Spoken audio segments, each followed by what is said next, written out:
আসসালামু আলাইকুম। আশা করি আপনারা সবাই ভালো আছেন। আগামীকাল সপ্তাহের প্রথম দিন পুঁজিবাজার কেমন যেতে পারে এই বিষয়ে যদি বলি তাহলে সর্বশেষ ওয়ার্কিং ডেজ নিয়ে একটু কথা বলবো, তারপর আগামীকাল মার্কেট কী হতে পারে এবং আমি সিকিউরিটি এক্সচেঞ্জ কমিশন আর মার্কেট মেকার আপনাদের কিছু ভুল ধারণা আছে, যাদের ভুল ধারণাগুলো আছে তাদেরকে একটু ব্যাখ্যা করে দিলে আপনারা বুঝতে পারবেন যে কমিশন যে ভুল সিস্টেমে আগাচ্ছে। বাংলাদেশ সিকিউরিটি এক্সচেঞ্জ কমিশন, যারা কমিশনের পক্ষে আছেন রাশেদ মাকসুদের পক্ষে কথা বলতেছেন, বলার চেষ্টা করতেছেন বিভিন্ন মিডিয়াতে, তাদের কাছে আমার কিছু প্রশ্ন থাকবে। আশা করি আপনারা ক্লিয়ার হয়ে যাবেন। সর্বশেষ ওয়ার্কিং ডেজ আমি এগুলো সংক্ষিপ্তভাবে বলে দিচ্ছি। সর্বশেষ ওয়ার্কিং ডেজে 54 পয়েন্টের মতো মাইনাস 296 কোটি টাকা লেনদেন, ভলিউম অনেক কম। টপে সিটি জেনারেল ছিল, সিপাল ছিল, এরাই ছিল মোটামুটি টপে। আর ইন্ডেক্স মোবারে উত্তরা ব্যাংক ইবিএল ছিল, উত্তরা ব্যাংক 1.38 আর ইবিএল 0.76।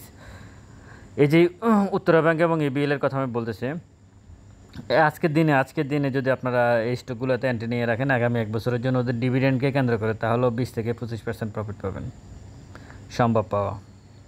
কিন্তু আমরা ওখানে থাকবো না, আমাদের ট্রেডিং করতে হবে। না করলে আসলে ট্রেডিং তো দূরের কথা, পরিস্থিতি এমন হয় মাঝে মাঝে কিছু অনেকের সাথে তো কথা হয়, কিছু বিনিয়োগকারী পরিস্থিতি এমন হয় শুক্রবার শনিবারে যদি মার্কেট বন্ধ থাকে তারা অসুস্থ হয়ে যায়, রবিবারে মার্কেট খুললে তারপর তারা সুস্থ হয়। মানে কতটুকু নেশা কাজ করতে পারে এই মার্কেটে। যাই হোক, এখন আমি আগামীকাল মার্কেট কী হতে পারে এই বিষয়টা নিয়ে আমি টোটাল ব্যাখ্যাটা দিচ্ছি।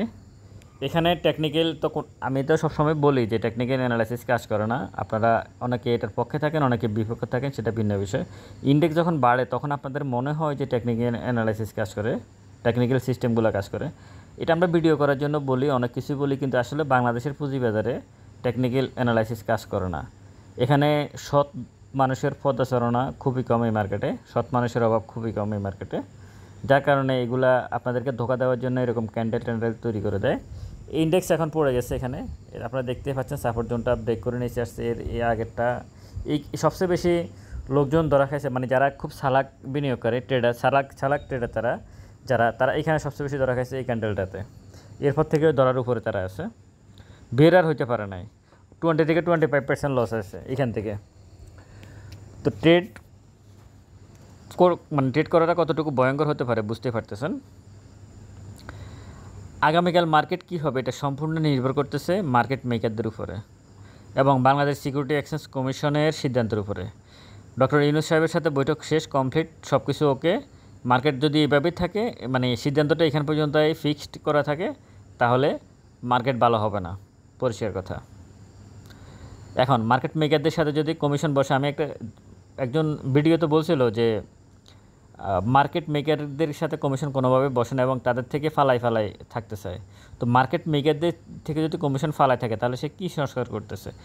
এবার আপনাদেরকে আমি, যারা রাশেদ মাকসুদের পক্ষে আছেন তাদেরকে আমি কিছু প্রশ্ন করবো। তার আগে আমি বলে রাখি, আগামীকাল মার্কেট নির্ভর করতেছে, আগামীকাল না, সারা জীবন বাংলাদেশের পুঁজিবাজার নির্ভর করে আগামীকাল কী হবে সেটা নির্ভর করে মার্কেট মেকারদের উপর।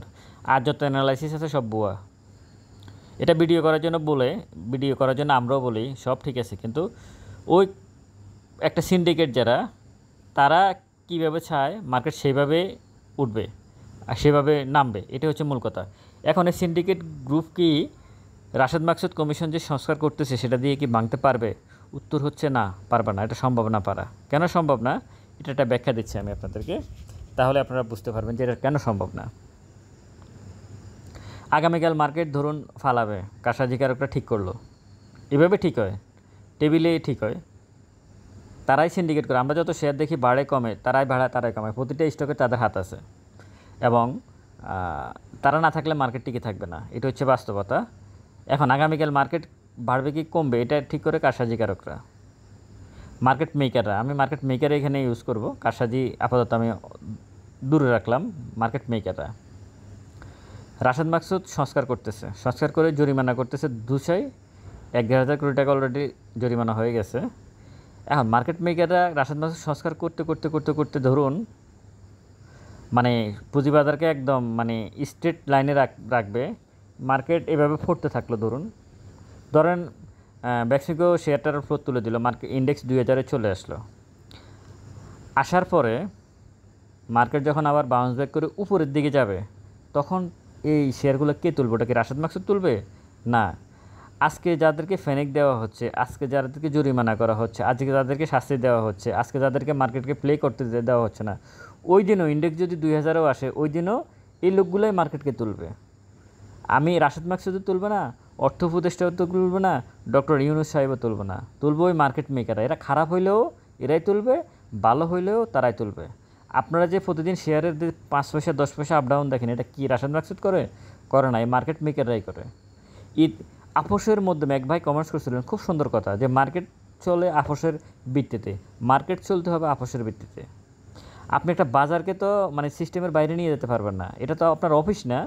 আপনি প্রতিষ্ঠানের চেয়ারম্যান বা এমডি, আপনি আপনার সিদ্ধান্তের উপরে সব স্টাফ থাকতে হবে।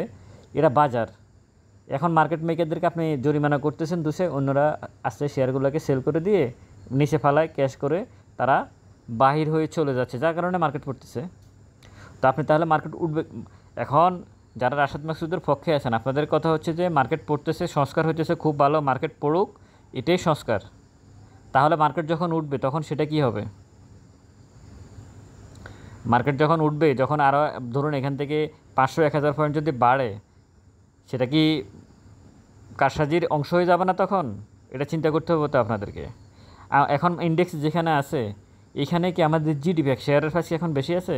আমাদের জিডিপি বলেন, আমাদের মাথাপিছু আয় বলেন, আমাদের রেমিটেন্স বলেন, তারপরে যে আমাদের বাংলাদেশ ব্যাংকের রিজার্ভ বলেন, আমাদের অর্থনৈতিক অবস্থা বলেন, মুদ্রাস্ফীতি বলেন, 5 বছর আগের অবস্থানে ইন্ডেক্স চলে গেছে।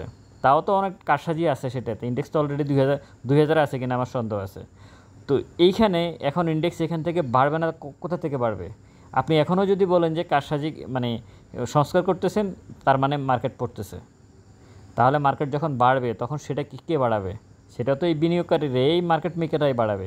তখন রাশেদ মাসুদের ভূমিকা কী থাকবে? সুতরাং আপনারা ভাবতেছেন যে মানে মধ্যস্থতাকারী ছাড়া, মার্কেট মেকার ছাড়া মার্কেটকে কেউ কোনোদিন তুলতে পারে না, এটা সম্ভব না। এরা মার্কেটের অংশীজন, তাদের সাথে বসতে হবে, আজ হোক কাল হোক। মানে আমাদের দুর্ভাগ্য, শেখ হাসিনা যতটুকু টর্চার করে গেছে তার সরকার ক্ষুদ্র বিনিয়োগকারীদেরকে, এই সরকার গত 9 মাসে তার থেকে বেশি টর্চার করছে সংস্কারের নামে। এই সংস্কারের প্রয়োজন আমাদের নাই। এই সংস্কার এখানে আমি কারসাজিকারকদের পক্ষে বলতেছি না, আমি অনেক ভিডিও করছি কারসাজি নিয়ে। ফরচুন সুদ যে 300 টাকা নিয়েছে, আপনি তার জরিমানা করেন। আপনি যারা সিপালকে অনেক উপরে নিয়েছে, যারা এই শেয়ারকে ওই শেয়ারকে নিয়েছে, আপনি জরিমানা করেন, সমস্যা তো নাই। কিন্তু আপনি কারোর সাথেই কথা বলবেন না, মার্কেট মেকারদেরকে আপনি আপনার মানে মিটিংয়ে রাখবেন না, প্রধান উপদেষ্টার সাথে বসবেন। যার বিরুদ্ধে অভিযোগ তাকে নিয়ে আপনি মিটিং করতেছেন, আর যারা এখানে প্লে করবে তারা এটা কি বলে রাস্তা রাস্তা ঘুরতেছে। তাহলে মার্কেট তুলবে কে? মার্কেটকে রাশেদ মাকসুদ তুলবে না? এমন পরিস্থিতি করতেছে রাশেদ মাকসুদ সাহেব যে অন্য একটা সিন্ডিকেটের উপরে হাতে শেয়ারগুলোকে ছেড়ে দিচ্ছে, যে মানে বিগত সরকারের সাথে যারা সংশ্লিষ্ট তাদেরকে প্রেশার ক্রিয়েট করতেছে, তোমরা শেয়ার ছেড়ে দাও অন্যদের হাতে কম দামে, এরকম কিছু করছে না তো?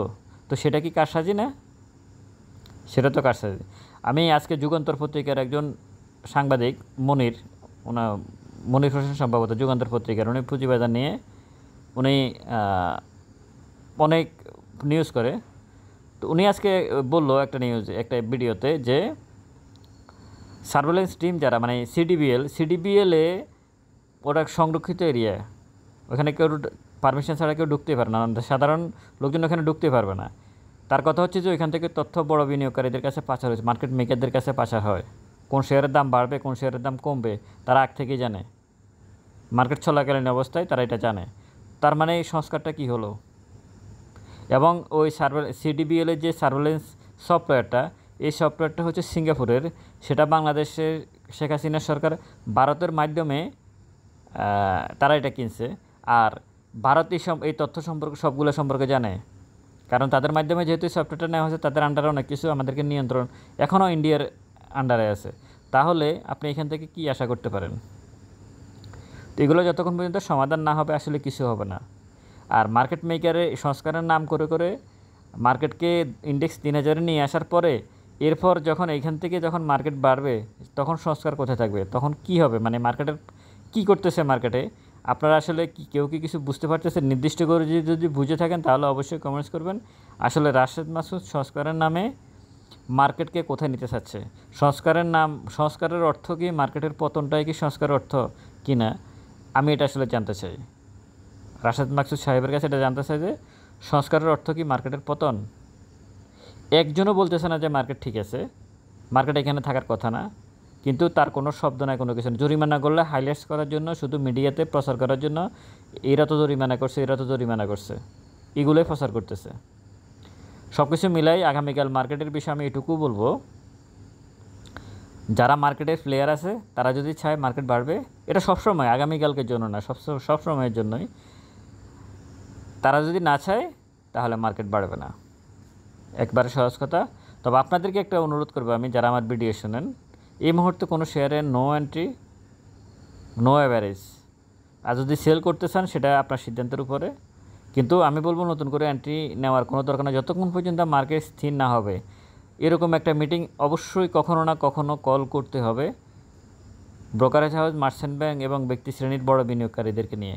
যদি কমিশন কখনো এরকম কোনো, অথবা বাংলাদেশ সরকারের পক্ষ থেকে এরকম কোনো মিটিং হয়, তখন বুঝবেন যে হ্যাঁ মার্কেট হয়তো ভালো কিছু হতে পারে।